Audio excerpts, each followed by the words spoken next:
أعوذ بالله من الشيطان الرجيم.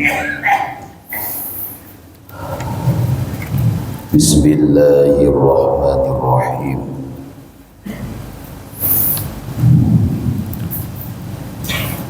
قال ربي اشرح لي صدري ويسر لي أمري واحلل عقدة من لساني يفقهوا قولي واجعل لي وزيرا من أهلي. قال المؤلف رحمه الله ونفعنا بعلومهم وبأسرارهم. السلام عليكم ورحمة الله وبركاته.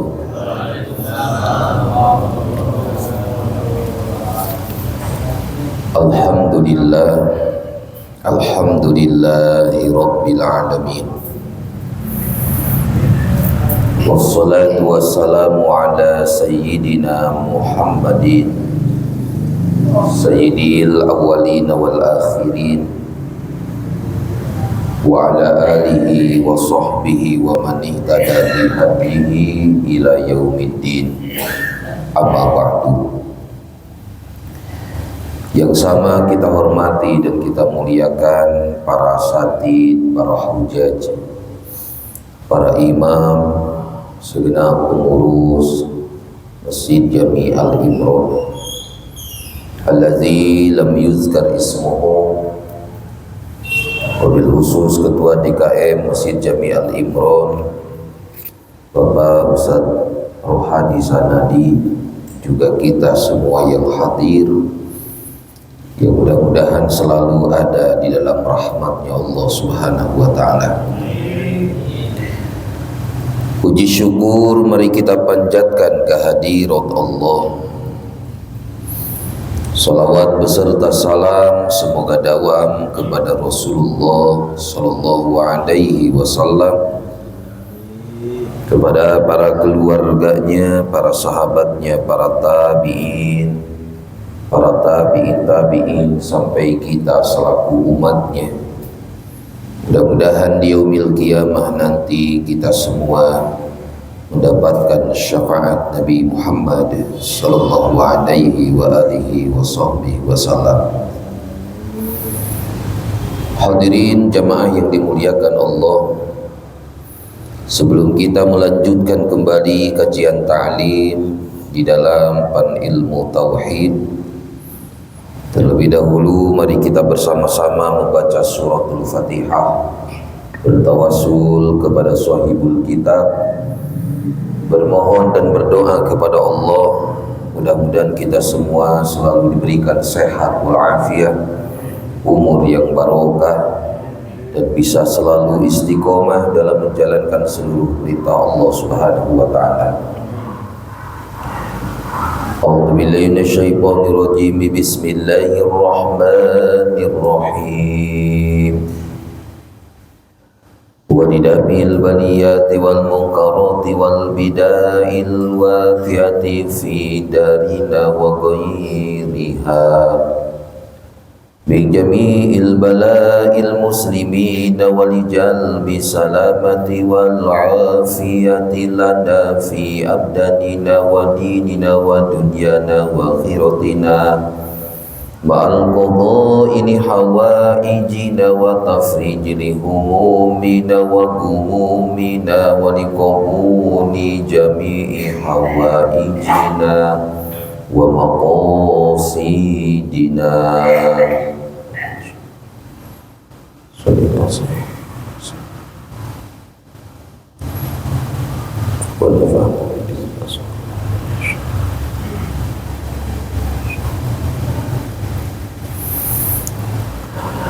Biridhaka ya Allah, ya Allah, ya Allah, bihaqqil Fatihah. A'udzu billahi minasy syaithanir rajim. Bismillahirrahmanirrahim. Alhamdulillahi rabbil alamin arrahmanir rahim maliki yaumiddin. Iyyaka na'budu wa iyyaka nasta'in ihdinas siratal mustaqim Siratal ladzina an'amta 'alaihim ghairil maghdubi 'alaihim waladdallin.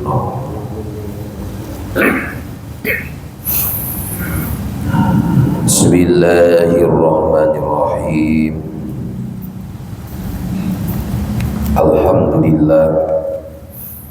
Alhamdulillah wa syukurillah ala nikmatillah.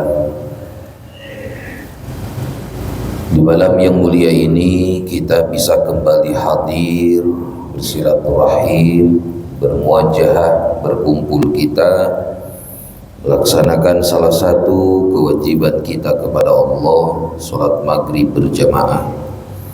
Kita lanjutkan kembali dengan berduduk simpuh di majelis ilmu di salah satu taman surganya Allah di dunia.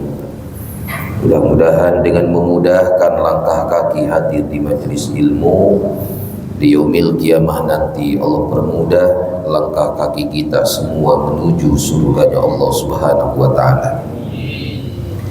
Hadirin jamaah yang dimuliakan Allah,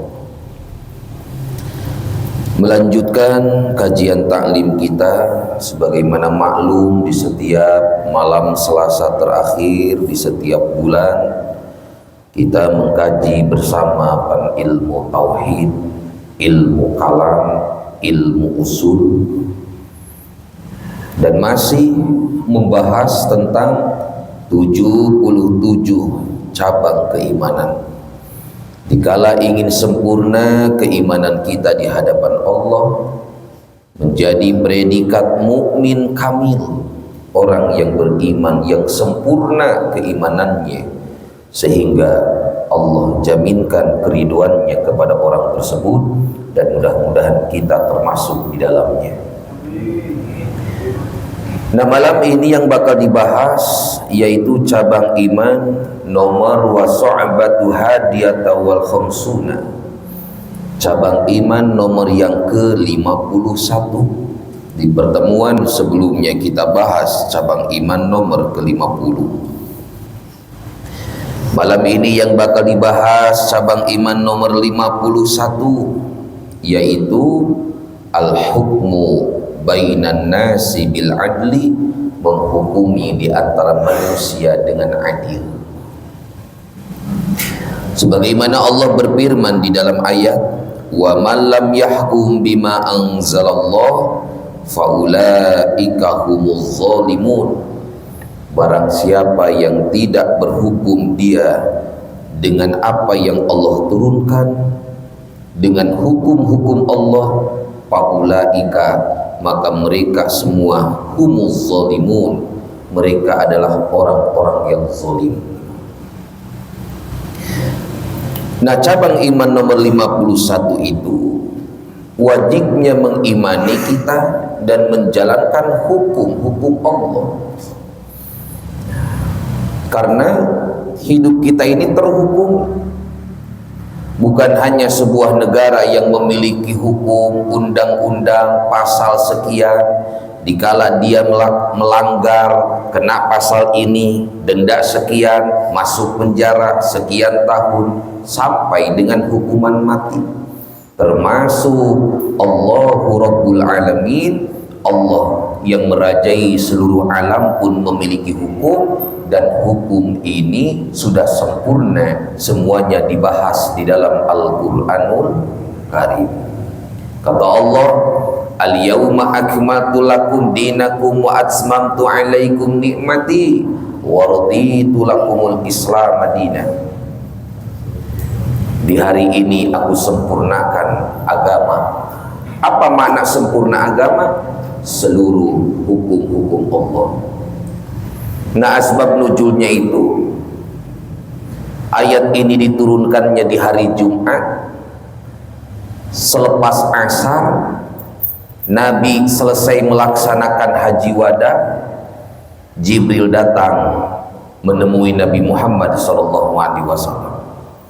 Lalu Jibril berkata, wahai Muhammad, agama Islam telah sempurna, agama Islam telah lengkap.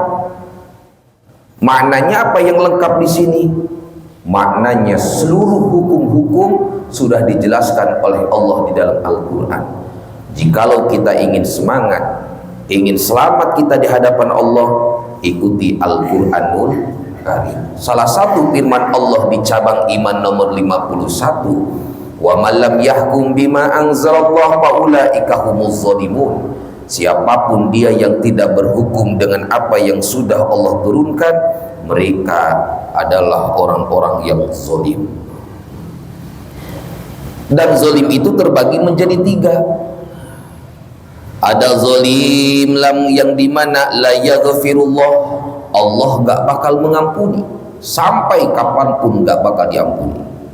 Dia bakal menjadi penghuni abadi di dalam api neraka, bahkan dia bakal menjadi waquduhan nas wal hijarah. Bahan bakar api neraka adalah anas, manusia, wal hijarah, dan batu.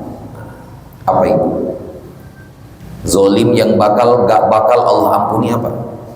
Syirik, menyekutukan Allah, kufur, dalam arti syirik sampai meninggal dunia, walaupun awalnya dia seorang mukmin, lahir dari golongan mukmin, besar beriman, bahkan beramal, sholat, puasa, bahkan setiap tahun berhaji, bahkan setiap minggu umroh.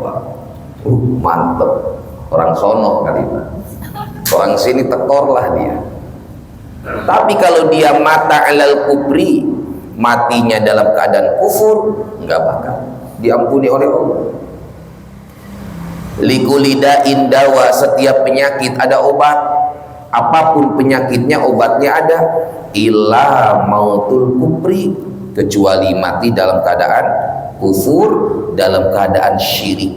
Nauzubillah. Bermohon dan berlindung kita kepada Allah dalam kematian yang buruk. Itulah kematian dalam keadaan menyekutukan Allah Subhanahu wa ta'ala. Tak bisa jadi jaminan orang alim matinya dalam keadaan bawa iman dengan iman sempurna, gak bisa. Gak bisa jaminan orang yang hafal Quran 30 juz dia matinya bakal bawa iman. Sehingga dalam ilmu tauhid gak boleh sembarang mengatakan kafir kepada orang. Tak boleh. Tak boleh sembarang kita memponis tuh ahli neraka, tak boleh. Walaupun nyatanya dia masih lemah imannya, walaupun nyatanya dia masih kurang ibadahnya, tapi nggak ada yang tahu sirun min asrarillah, rahasia Allah. Ternyata orang yang dia itu justru benci dengan agama Islam, mungkin dia tak senang dengan orang beribadah, ternyata di akhir hayatnya imannya sempurna di hadapan Allah. Bagaimana Umar bin Khattab yang sangat benci dengan Nabi, bahkan ingin membunuh Nabi, tapi pada akhirnya menjadi apa? Singanya Allah.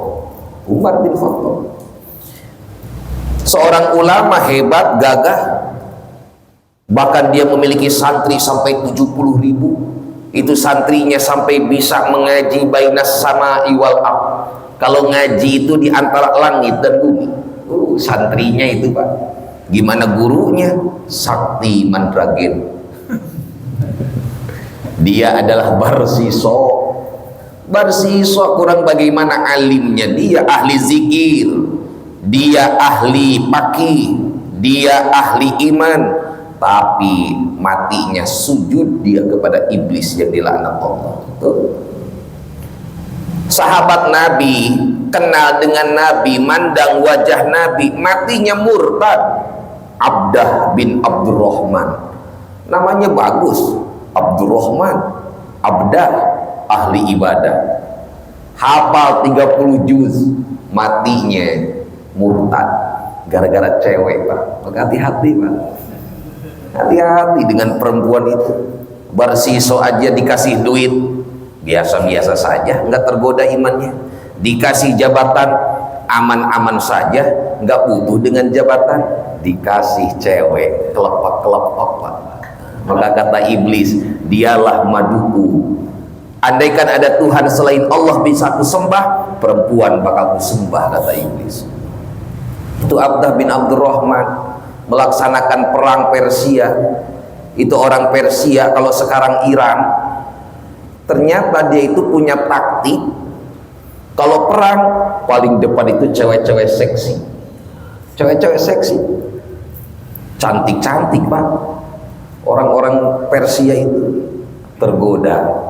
Kayaknya kalau kita perang sama Persia cara yang tadi, jamaah Al-Imron ikut, udah gagal lah pokoknya. Nah ini akhirnya mati murtad dia. Nauzubillah. Maka sering dibahas dalam kajian fikih kita, titipkan iman kita ke Allah. Dengan cara menitipkannya, kalau lagi nggak pengajian, bapak lagi santai, itikaf di masjid, bainal itimah maghrib isya, berarti antara maghrib ke isya kurang lebih 1 jam, pakailah, jalankan sholat awabin. Itu sholat menitipkan iman kita di hadapan Allah. Jangan kau titipkan imanmu kepadaku, kata Nabi. Jangan pula kau titipkan imanmu kepada orang yang kau cinta. Lalu ke siapa kami titipkan ya Rasul? Allah. Gimana caranya menitipkan iman ini ya Rasul? Sholatlah.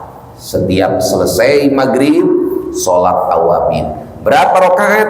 Ishrina rakaatin, 20 rakaat. Pernah? Kalau nggak sanggup 20 rakaat, sita rakaatin, 6 rakaat. Nggak sanggup 6 rakaat, arba'a rakaatin, 4 rakaat. Kalau nggak sanggup juga rakaataini. Ini yang cocok kita. Usolli sunatal awabin rakaataini lillah, Allahu akbar.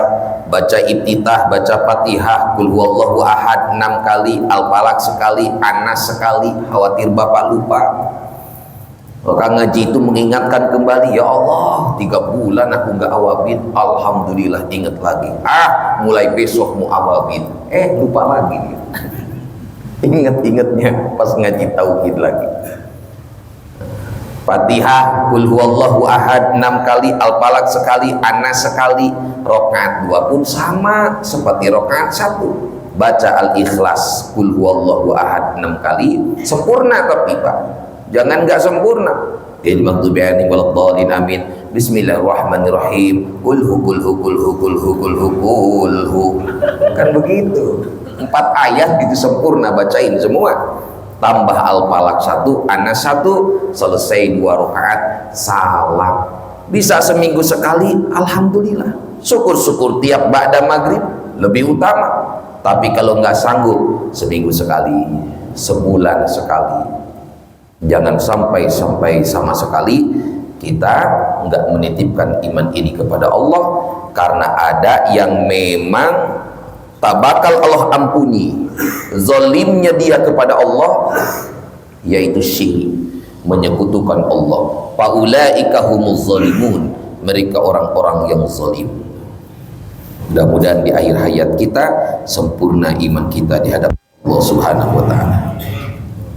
Ada zalim itu yang zalim yaghfirullah insya'a, Allah bakal mengampuni kalau pengen, insya'a. Apa coba? Zalim Allah bakal ngampuni kalau Allah pengen. Apa itu?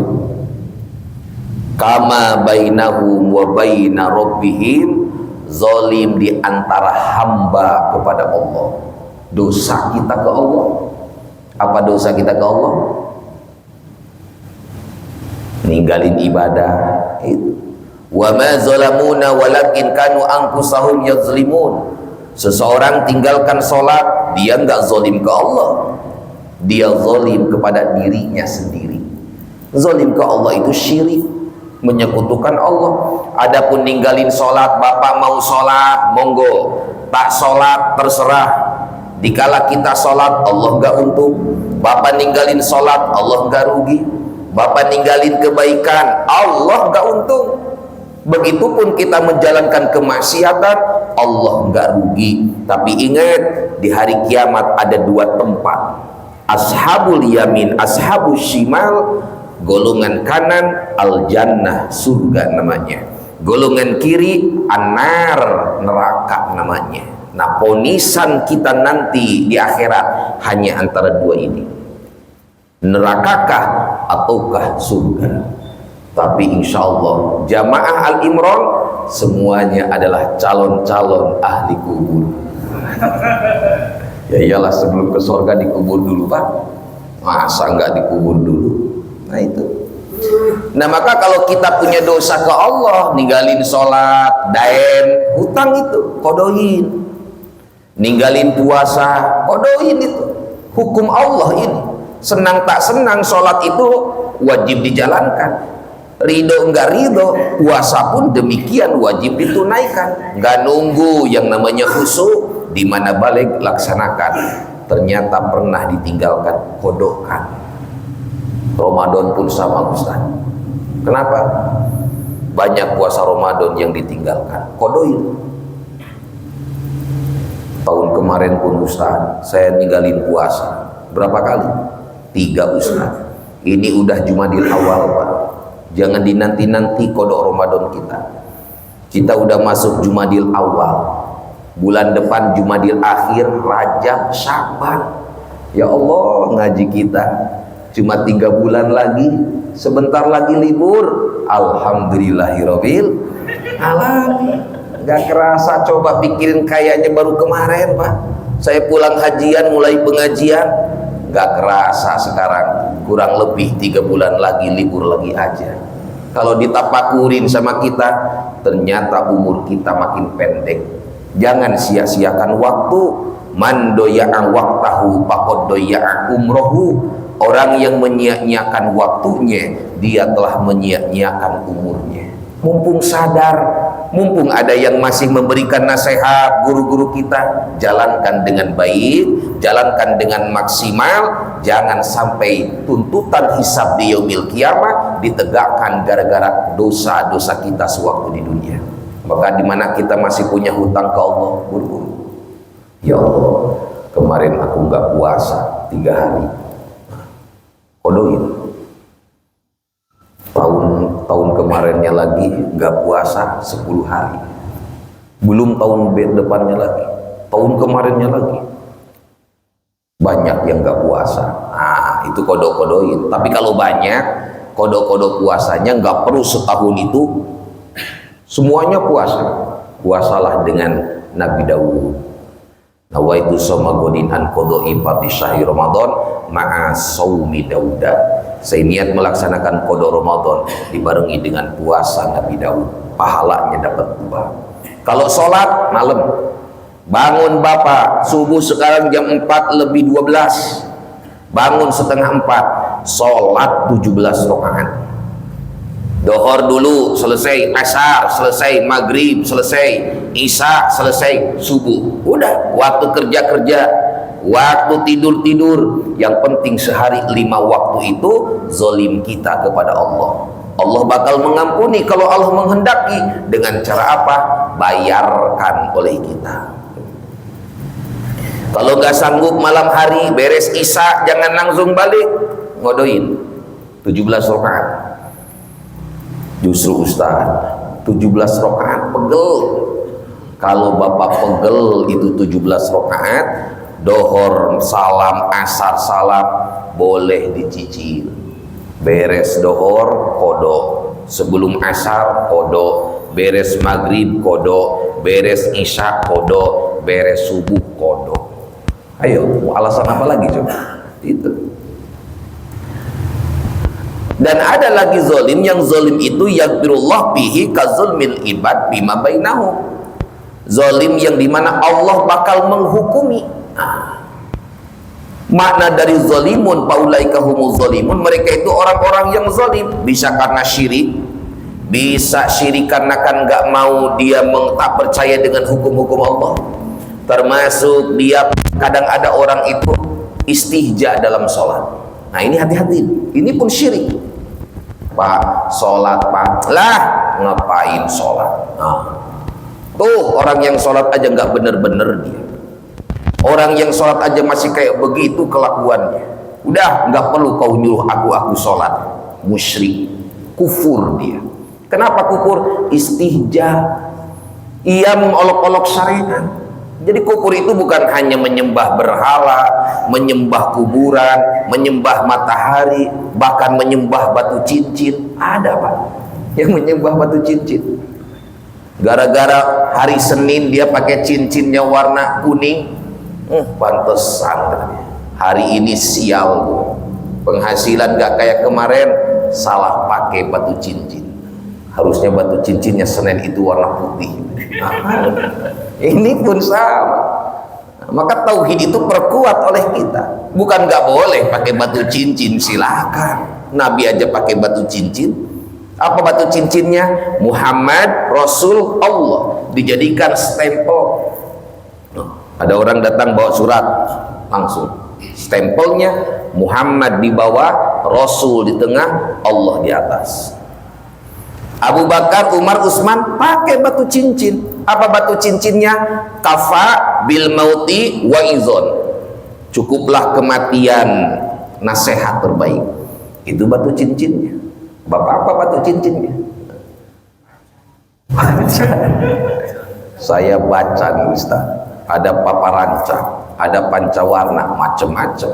Ya, selama masih sebagai hiasan, silahkan. Tapi ingat, waquduhan nasu wal hijarah. Kembali ke ayat yang tadi, bahan bakar api manusia anas, manusia, bahan bakar api neraka anas, manusia, wal hijarah, dan batu cincin. Maksudnya batu-batu, batu yang memang dianggap Tuhan, termasuk batu cincin pun kalau dianggap Tuhan, berbarengan dengan dirinya di dalam api neraka. Nah, zalim yang bakal Allah hukumi itu zalim seorang hamba kepada hamba.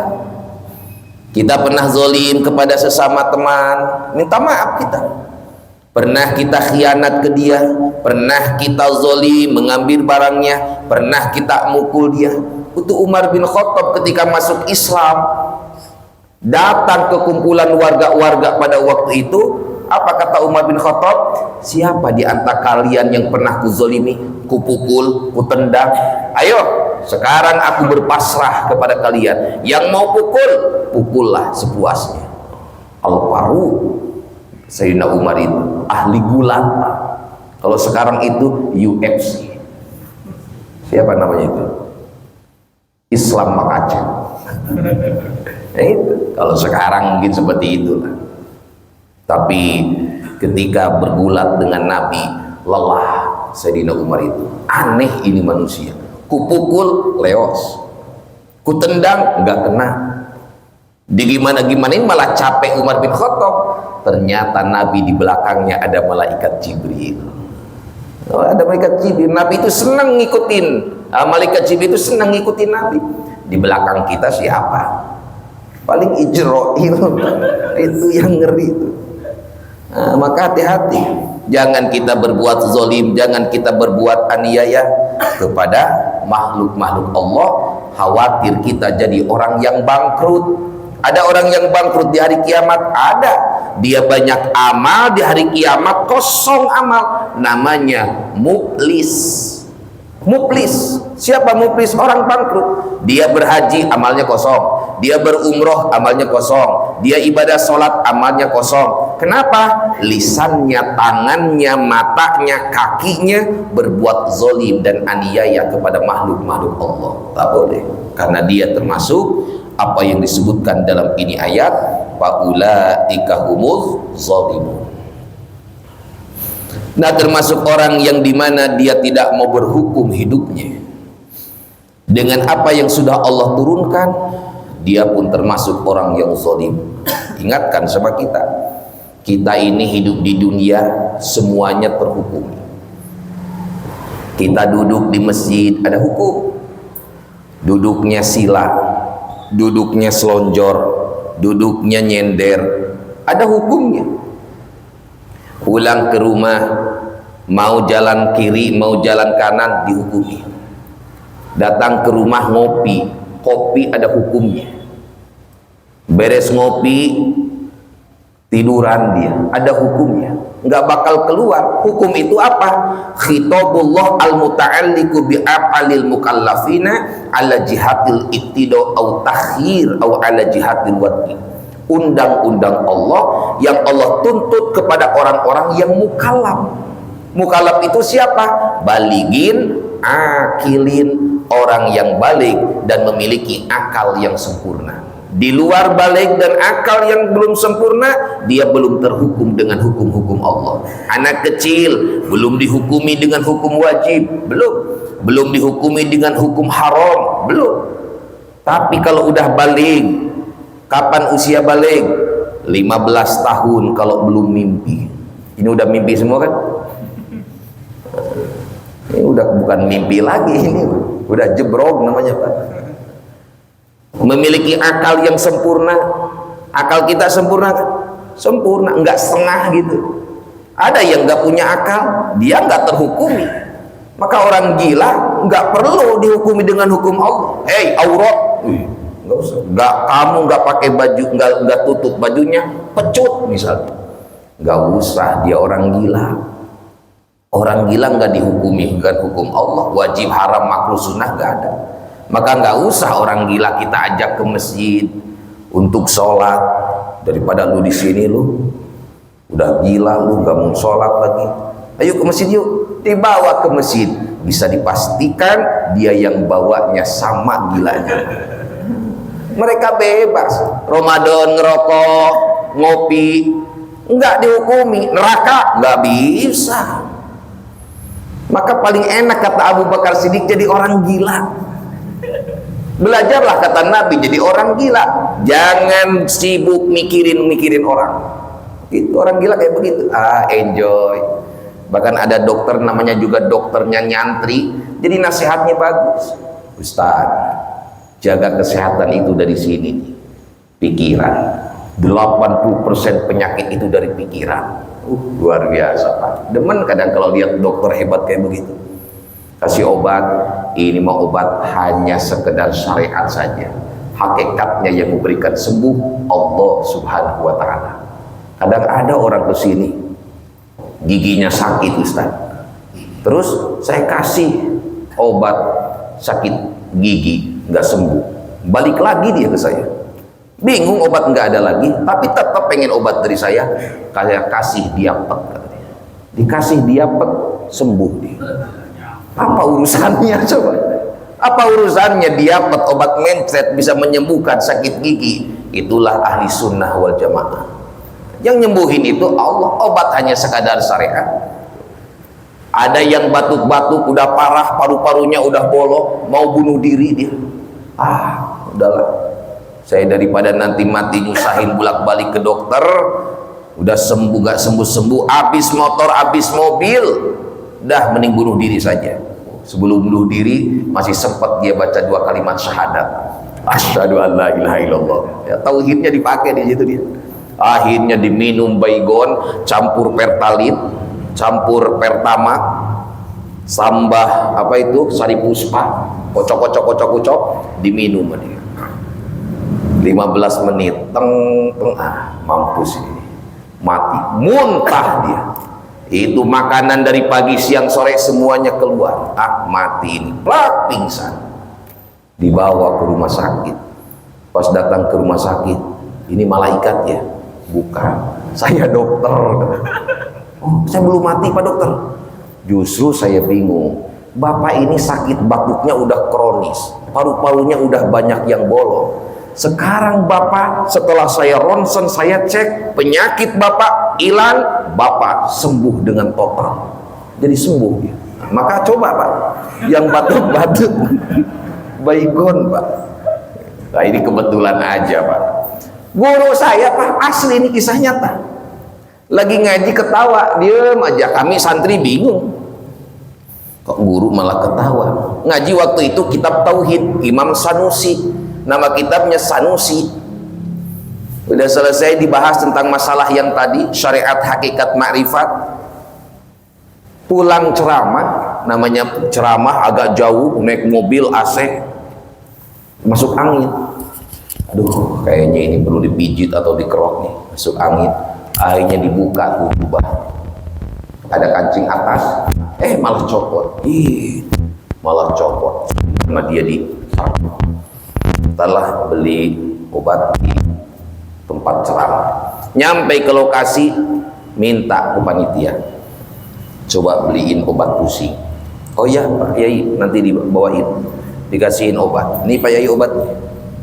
Airnya mana? Oh iya, nunggu airnya, itu obat disimpan di sakunya lagi. Datang itu air hangat, diambil sama dia. Enggak lihat-lihat dulu, diminum aja. Beres. Belum selesai, dengerin dulu. Apa main jawab-jawab aja. Diminum, itu ceramah lancar, pusing pun hilang itu. Pulang nyampe rumah, mak, nih baju tadi copot, pusing masuk angin. Untung dikasih obat mabat nih panitia, manjur tuh obatnya. Ini kancingnya di situ tuh, jahitin. Pas dicari, bah mana kancingnya? Itu di sakunya, nggak ada. Ada juga apa ini kayak obat? Pas dilihat, la ilaha illallah. Berarti yang dia minum apa itu? Kancing. Nah, dua tuh Pak. Bapak takut pusing-pusing, kancing coba. Kancing. Ini sebenarnya lagi ngomongin apa sih kita ini? Kok jadi ke situ? Apa coba tadi? Hah? Bukan kancing. Nah, itu intinya. Oh, mau terhukumi kita. Terhukumi dengan hukum-hukum Allah Subhanahu wa ta'ala. Orang yang mau terhukumi dengan hukum-hukum Allah, wajibnya, sunnahnya. Kita duduk datang di masjid, mau melaksanakan sholat, wajib. Pulang kita ke rumah, beres melaksanakan sholat, mau di masjid, mau pulang silakan, mubah. Tidur, mubah. Nggak ada wajib tidur jam sekian, mau jam 8, mau jam 9, yang penting subuh sebelum akhir bangun. Selesai. Makan, mubah. Tapi ketika makan diniatkan oleh kita untuk ibadah, makan itu menjadi pahala di hadapan Allah. Maka Allah punya janji, siapapun dia yang mau dihukumi dengan hukum aku, pertama janji Allah, dikala dia bertobat, kan ku ampuni dosa-dosanya. Apa kata Allah? Wasari'u ila magfiratin min rabbikum wa jannatin arduhas samawati wal ard uiddat lil muttaqin. Wasari'u ila magfirah, buru-buru kalian menuju ampunanku, kata Allah. Maka jangan dinanti-nanti. Selama kita mau terhukumi dengan hukum Allah, mau dilaksanakan apa yang menjadikan kewajiban kita, sholat, walaupun sholatnya khusyuk itu jauh kita, padahal fikih bertahun-tahun kita kaji, tapi nggak bisa juga kita melaksanakan khusyuk. Jangan lepas diri kita, berbanyak bertaubat kepada Allah, karena Allah punya janji, siapapun dia yang bertaubat kepadaku, aku bakal ampuni dosa-dosanya, selama dosanya itu bukan musyrik. Tapi musyrik pun langsung mati. Jangan paham begini Pak, ada orang muslim keluar dari Islam, murtad. Ketika dia murtad, dia pengen kembali lagi dalam Islam, bakal diampuni nggak? Dia murtad lalu dia kembali ke Islam, diterima nggak oleh Islam? Diterima. Terus apa tadi katanya orang yang sudah musyrik nggak bakal diampuni? Musyrik yang dibarengi dengan kematian. Artinya apa? Walaupun dia dari awal dia lahir dewasa sampai tua ahli taat, matinya dia kufur, nggak bakal diampuni. Maka walaupun ada orang datangkan dia, bawakan namanya, Ustadz tolong bacakan Fatihah. Untuk siapa? Untuk Fulan bin Fulan. Dibacakan Fatihah oleh Ustadz tersebut. Kalau dia nauzubillah matinya dalam keadaan musyrik, menyekutukan Allah, bukan hanya iman ruhnya yang diambil, imannya pun diambil ketika syakaratil maut. Fatihah, doa-doa, bacaan Quran, tahlil, tahmid, zikir, sodakoh untuk dia gak bakal sampai. Karena saling nyampe itu tajzi nafsun an nafsin syai'ah, ada iman di antara keduanya. Itu. Nah, kalau ada iman, taubat kita, taubat dia yang wafat diterima. Bisa orang yang wafat taubatnya diterima? Bisa. Caranya bagaimana? Anaknya, keluarganya, sahabatnya selalu mendoakan mereka. Makanya ada istighfar buat orang tua. Astagfirullahaladzim li wali walidayya, ya Allah ampunilah kedua orang tuaku. Bahkan ada doa Rabbighfirli wali walidayya warhamhuma kama rabbayani shogiro. Ini tandanya apa? Yang hidup yarfa'u azaba anil amwat bidu'ail ahya. Allah akan menghilangkan dosa orang yang mati dengan doanya orang yang hidup. Orang sudah meninggal dunianya bergelimangan dosa, selama dosanya itu bukanlah menyekutukan Allah yang bisa mengangkat imannya saat kematian tiba, tapi dosanya dosa-dosa besar, dosa-dosa kecil, datang anaknya tak berhenti mendoakan, datang abangnya, adiknya, keluarganya tak berhenti mendoakan, maka Allah bakal mengangkat dosa orang yang mati itu dengan doa orang-orang yang hidup. Maka jangan lepas berdoa, karena di antara janji Allah al-ahdu bil ijabah. Allah pun berjanji siapapun yang berdoa pasti bakal diijabah. Mana dalilnya? Ud'uni astajib lakum. Ud'uni, berdoalah kalian kepadaku, astajib lakum, aku bakal kabulkan doa kalian. Nah, ini janji Allah. Allah yang perintahkan, Allah yang menyuruh, jamaah Imran doa kepadaku, aku bakal ijabah. Tapi kadang ada orang sekarang kayak begini, beres sholat, assalamualaikum, Allahumma, lantas jalan dia. Diomongin sama temannya, Pak, beres sholat jangan dulu pergi, doa dulu. Lah, doa yang kemarin aja belum diijabah. Kalau doa yang kemarin udah diijabah, aku doa lagi, cekek Pak, yang kayak begini. Doa itu pasti diijabah, ayatnya begitu. Kalau nggak percaya, kufur kita. Cuman diijabahnya ini, ada yang diijabahnya dengan kontan, ada yang diijabahnya muajjal. Apa muajjal? Dinantiin. Ada yang doanya itu diibdal, diganti. Ada yang doanya itu nanti di akhirat dengan sawab, dengan pahala. Kalau kontan minta kita, ya Allah, pengen aku ya Allah punya rumah ya Allah. Dari dulu orang tua, nenek, kakek, buyut, jagawaring, udah kakau siwur, belum pernah punya rumah di Jakarta. Luaskan rezekiku ya Allah, mudah-mudahan aku bisa punya rumah di Jakarta. Kontan, besoknya kebetulan dia beli makanan, pas dibuka makanan ada hadiah di situ. Selamat yang mendapatkan ini hadiah, dia mendapatkan rumah ukuran 250 meter. Gede kan? Gede Pak. Di karet bipak. Ngeri juga di karet bipak. Tapi kan setidaknya punya rumah Pak. Ya contoh terserah saya aja lah Pak. Bapak nggak perlu protes. Yang penting punya rumah aja dia. Alhamdulillah ya Allah. Kontan tuh, sujud syukur dia. Alhamdulillah ya Allah, aku punya rumah juga, walaupun di sampingnya kuburan-kuburan. Tuh kontak. Ada yang dinantikan. Kapan? Wallahu a'lam. Ya Allah, saya pengen berangkat haji ya Allah, minimal umroh lah. 2025 berdoa, ternyata dikabulnya 2040. Doanya doa yang dulu, dikabulnya 2040. Nabi Ibrahim berdoa, kapan diijabahnya? 80 tahun. Berdoa Nabi Ibrahim, ijabahnya 80 tahun. Itu Nabi. Nabi Zakaria berdoa ke Allah, diijabahnya mau 200 tahun. Itu Nabi. Nabi Muhammad berdoa ke Allah, diijabahnya 18 bulan. Berarti setahun setengah. Itu Nabi. Siapa kita? Pengen berdoa malam ini, besok harus ada. Apalagi kita kalau berdoa panjang doanya, giliran ibadahnya bentar. Sholat hajatnya cuma 2 rakaat. Itu pun yang dibaca suratnya kita pun tahu kan, kuliah dan kulhu. Kalau enggak kuliah kulhu, ya itulah inna a'tainakal kautsar dan inna lillahi wa inna ilaihi raji'un. Paling 5 menit dia sholat hajat, minta kebutuhan ke Allah. Doanya 2,5 jam.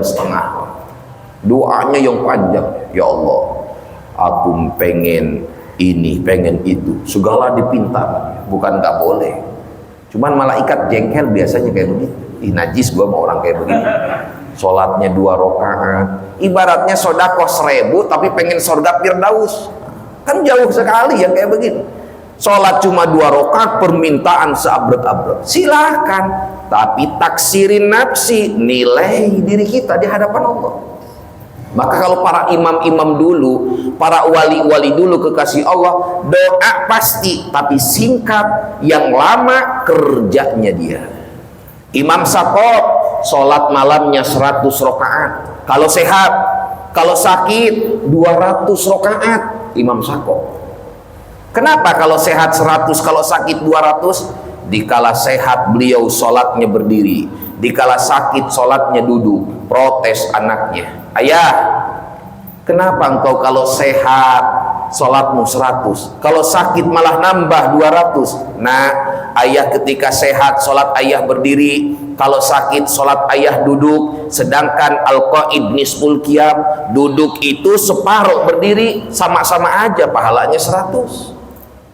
Ayah nggak mau satu malam tidak bermunajah di hadapan Allah. Bukan makna doa, munajah, pengen komunikasi dengan Allah. Apa doanya? Minta ridho, ya Allah, ridhokan diri ini, berikan ketenangan, berikan kepasrahan hati akan takdirmu, kepasrahan diri akan kodokmu. Tuh. Kalau kita kan nggak begitu, berdoa kayak yang maksa itu. Kalau doa itu, ya Allah, pokoknya gini ya Allah ya. Udah gitu duluan. Pokoknya kalau bisa minggu depan tuh ya Allah, aku lagi butuh motor ya Allah. Kalau minggu depan aku nggak ada motor, mampus aku ya Allah. Masa aku harus jalan kaki ya Allah? Tolong kabul ya Allah ya. Amin ya rabbal alamin. Wih, mantap amat. Kata Ijroil, laku nih orang kayak begini nih. Walaupun memang doa terserah, cuman yang paling utama memohon keriduan. Nah, kata Allah, ud'uni astajib lakum, silahkan kalian meminta kepadaku, kan ku kabul. Cuman gak hanya kontan, tapi ada dimuajalkan, ada juga yang diganti oleh Allah dengan kesehatan. Kita dikasih sehat, itu doa, Pak. Jarang orang berdoa minta sehat, jarang. Lagi sholat aja doa sehat, kadang kita bacanya ala kadar, nggak pahami maknanya. Rata-rata orang berdoa yang diminta apa? Dunia. Itu rata-rata. Ya Allah, besok aku bakal kerja, ya Allah mudahkan rizki. Seperti itu. Jarang, ya Allah sehatkanlah hamba. Kecuali orang sakit. Biasanya ketika sakit baru dia minta sehat. Tapi ketika dia sehat, kadang lupa nikmat yang Allah kasih dalam kesehatan tersebut. Nah, ternyata bukan Allah nggak mengabul doa kita yang minta A, yang minta B, yang minta C, tapi itu doa oleh Allah diganti dengan kesehatan kita. Terlebih-lebih yang paling istimewa apa? Doa yang kita inginkan diganti dengan mudahnya kita melaksanakan ibadah untuk menggapai keriduan dari Allah Subhanahu wa taala. Apa yang menurut kita baik belum tentu menurut Allah itu baik. Maka sifat buruk sangka kita kepada Allah tinggalkan. Celaka orang yang punya buruk sangka ke Allah itu. Ah, aku berdoa nggak pernah diijabah. Hati-hati, dia setelah berburuk sangka. Maka terapkan di kolbu kita ini husnuzon lillah, selalu berbaik sangka kepada Allah Subhanahu wa taala. Fazkuruni azkurkum, siapapun yang selalu ingat kepadaku, maka aku pun bakal ingat kepada mereka. Washkuruli wala takfurun, dan bersyukurlah kalian kepadaku, jangan sampai kalian termasuk dari golongan orang-orang yang kufur. Kita kalau ingat ke Allah, Allah bakal ingat ke kita. Tapi kalau ke makhluk, belum tentu. Kita ingat istri kita, belum tentu istri kita ingat kita. Kita ingat anak kita, belum tentu anak kita ingat kita. Kita ingat dengan pejabat yang sudah kita mati-matian pilih dia, ajak masyarakat, ajak warga, belum tentu ketika dia sukses dia ingat kepada kita. Allah berbeda. Azkurkum fazkuruni azkurkum. Hei, ingat kalian kepadaku, aku janji bakal ingat kepada kalian semua. washkuruli wala takfurun, dan selalu bersyukur kalian kepadaku, janganlah menjadi orang-orang yang kufur. Alhamdulillah, salah satu tanda syukur kita kepada Allah, malam ini kita bisa melangkahkan kaki untuk bisa menjalankan sholat berjamaah, termasuk bisa dilanjutkan dengan hadirnya di majlis ilmu. Maka selalulah kita mau menjalankan semua hukum-hukum Allah. Siapapun dia yang menjalankan hukum-hukum Allah, dia termasuk orang yang bakal diselamatkan oleh Allah. Termasuk daripada cabang iman nomor yang ke-51, yaitu berhukum, menghukumi bainan nas, di antara manusia, bil adli, dengan keadilan. Bahkan dalam hadis terakhir, man hakama bainas naini, barang siapa yang menghukumi di antara dua orang, lalu dia minta hukum kepada orang tersebut, tapi orang itu tidak menghukuminya bil haq, dengan kebenaran, fa'alaihi la'natullah, maka orang itu bakal mendapatkan laknat dari Allah Subhanahu wa ta'ala. Nauzubillah. Orang kalau sudah mendapatkan laknat dari Allah, apa yang mau diambil? Iblis, kenapa dia menjadi penghuni neraka abadi? Karena mendapatkan laknat dari Allah. Dan jangan sampai kita hidup di dunia akhirnya tidak mau berhukum dengan hukum-hukum Allah, ketika menghadap Allah bukan ridho Allah, bukan rahmat Allah yang kita gapai, melainkan godab, murka, dan laknat dari Allah. Na'udzubillahi min zalik. Mudah-mudahan Allah selalu kokohkan iman Islam kita, bisa kita istiqomah dalam menjalankan ibadah, dan setiap ibadah yang kita laksanakan mudah-mudahan bisa menghantarkan kita semua menghadap Allah dalam keadaan husnal khotimah. Amin ya Allah ya rabbal alamin. Wallahu a'lamu bissawab. Ya Allah biha, ya Allah biha, ya Allah bihusnil khotimah, ya Allah biha, ya Allah biha, ya Allah bihusnil khotimah, untuk bina wal muslimin min kulli ainillah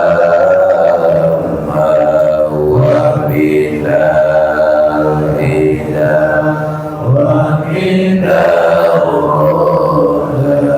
wa minal masa'imi